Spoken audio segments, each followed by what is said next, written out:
Hello again. It's been a couple of weeks, and so at the request of our parish renovation committee, I'm here again to be able to give you an update on the progress of our renovation. We're not in the church because there's really not a lot to show you in the church, but there are things that I will show you as some of the slides of this renovation. And so we're looking to making some adjustments in order to prepare ourselves for the installation of our heating and our cooling system. All the asbestos in the lower church and the crawl space has been removed, as well as the boiler. The bids for our heating and our electrical systems were due on Friday, June 12th, and they will be reviewed for this coming week. We have received more than one bid for each instance. Our committee will review them on June 22nd and then send them forward to the diocese for their approval and their agreement. Hopefully, the bishop will be able to sign those by July 1st. With that hope, then, we're looking to be able to install a new heat pump system. The heat pumps are actually located outside. There's no boiler inside the church. And so, as a result of that, these trees are going to need to be removed. The tree to the right is actually in the exact location where one of the heat pumps is going to be installed. So these trees will be removed. At the same time, we're looking at the possibility to be able to remove other trees in this area. It's very shady, but the trees are overgrown. They create other problems with regard to the drainage and water and ice against the church, as well as on the walkways. So we're looking perhaps in the meantime to reconfigure this area.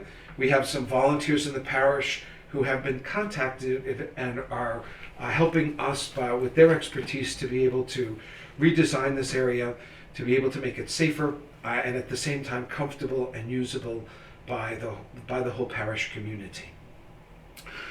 In the meantime, part of what our committee has been busy at work doing is to be able to look at the different choices for the pews. The company that removed the pews sent to us these 5 samples, asking us to see if any of these were acceptable and to be able to pick from among them. And so the choice would be that they won't sand the pews until we pick a color, because they can't leave the wood unstained because it would warp or perhaps crack or split over the course of the summer. The pews actually have been contracted out with Lloyd's of Hudson. They were here 40 years ago to fabricate and then to install these pews. They have removed the side aisles and they are looking to be able to refinish them, to resize them, to allow for the mechanicals that we need for our new system that will run the length of the nave and then come back to reinstall them. So our committee chose the sample closest to the left, and when you place that sample to follow the grain of the wood, it almost becomes indistinguishable. So it's virtually the same color that the parish chose 40 years ago.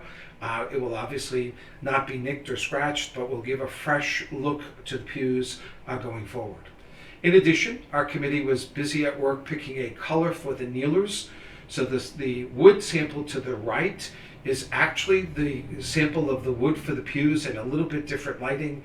And then the sample to the left is the vinyl covering that will be placed on all of the kneelers as they come back, and then also to recover the swinging doors that are in the church as well.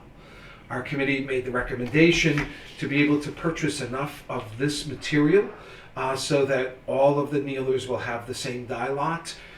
So that throughout the church, as we will eventually recover the kneelers in the center, nave sections, as well as the doors, they will all have the same color and the same dye lot as we go forward. Moving from this, just want to go backwards a little bit to remember or to introduce to those people that weren't here before 1970 or 1980. This is what the church looked like in the 60s and the 70s. In this particular instance, this is a photo taken shortly before the renovations were begun in 1980. You can see that the sanctuary is a very deep color of rose or of red or of pink, depending upon the coloring. to pick up some of the coloring in the large altar at the back. This is since the renovations of Vatican II have taken place, because there is an altar of sacrifice in front of that with an altar cloth over it, and the chair in the back, and the tabernacle has already been moved to a different location. You can also see on either side there are the wooden pews that come to the front, and right next to the front part of those pews there is actually a white pillar, and that is the end of the communion rail that was eventually moved during the renovations in 1980. The back wall shows two images of angels adoring Our Lady as she is assumed into heaven, and above each of the angels are words in Latin from the Hail Mary. This is what the church was reconfigured to look like in 1980. The former altar in the back was actually reconstituted to be the altar of sacrifice that is in the front of the church. The church was simplified. The coloring is much more simple and plain, and all of the previous decoration has been removed. In addition, the altar sits on a larger platform that's a step larger, that has marble around it, and then there is a carpeting in the rest of the sanctuary. And this is the way our church has appeared for the last 40 years, without virtually any change. To those of you who came to our meetings or have seen some of our other promotional stuff, you know that this is the rendering that was given to us by the architects Spencer, Sullivan and Voigt, an architectural firm out of Cambridge, Massachusetts. When we presented this, some people were a little concerned about the coloring. They felt that some of it was very dramatic, some of it was a little bit harsh or severe. The committee took back a lot of the recommendations that people had made, some of their concerns with regard to the coloring of the church. And then when we went to the diocese, they actually made the recommendation to us of the John Canning Liturgical Arts Company, which is based out of Connecticut. John Canning actually was born and raised in Glasgow, Scotland. He emigrated here to the United States in the 1970s, founded his company in Connecticut. In 1990, he engaged David Riccio as a partner to help him run this firm. They have done many different churches throughout the New England area. Some of you who perhaps went to Father Goodwin's 50th anniversary at St. John's in Clinton have seen their work. They were the ones responsible for the restoration of St. John's in Clinton and bringing that church to a contemporary state while maintaining its former glory.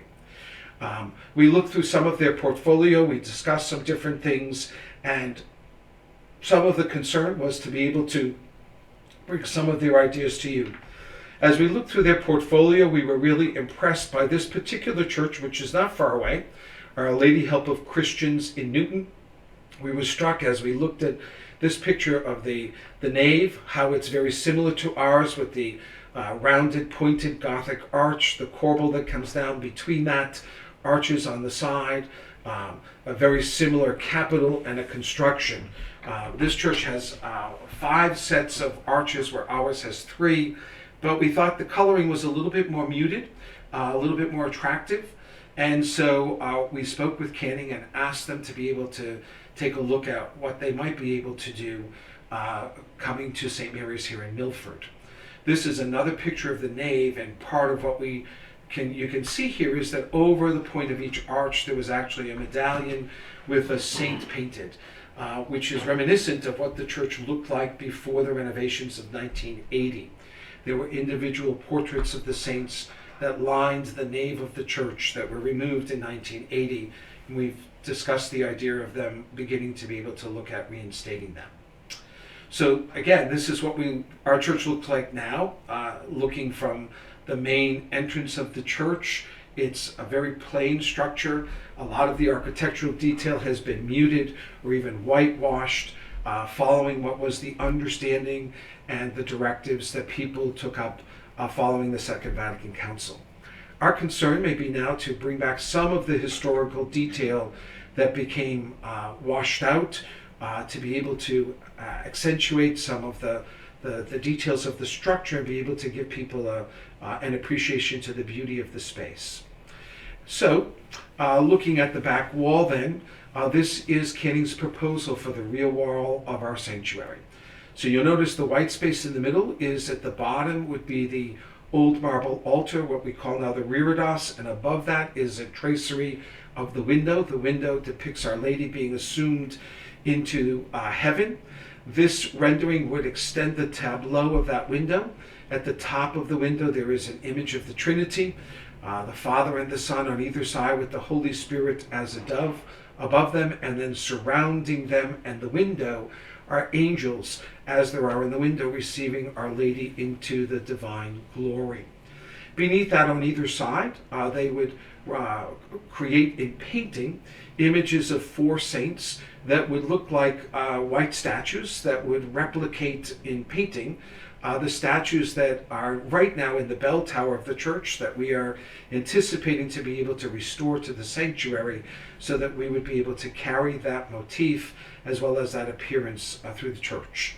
The proscenium arch, which is the arch that separates the nave of the church to the sanctuary, you see is decorated to give it a little bit more definition and to highlight that particular architectural detail of the church. Looking at the main body of the church, this is a rendering of what one of the side bays would look like.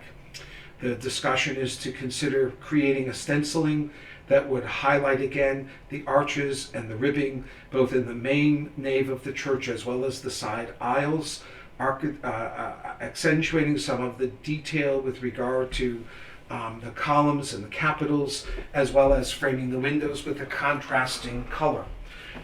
Some of the delicate design would be carried over each of the windows in what is a crown motif, realizing that as Our Lady is assumed into heaven, she is also crowned as Queen of Heaven and of Earth.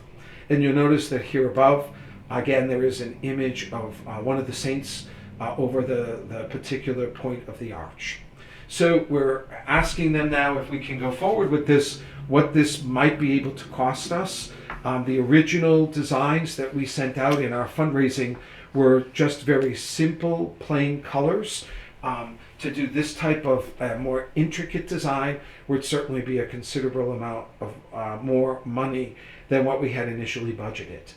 But our committee feels that this would make our church much more attractive, a much more beautiful space, as well as one that would be more appropriate for worship. So we will get back to you once we have some figures from them, and then we'll see if we can afford any of this, or a part of it, or all of it. But at this point, we wanted to let people know, because we've changed some of the design going forward.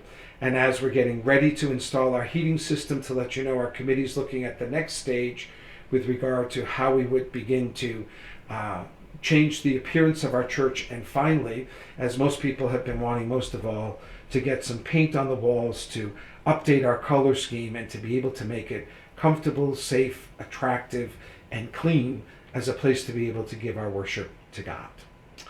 Thank you for your attention, and we look forward to be able to give you an update in a couple more weeks. God bless.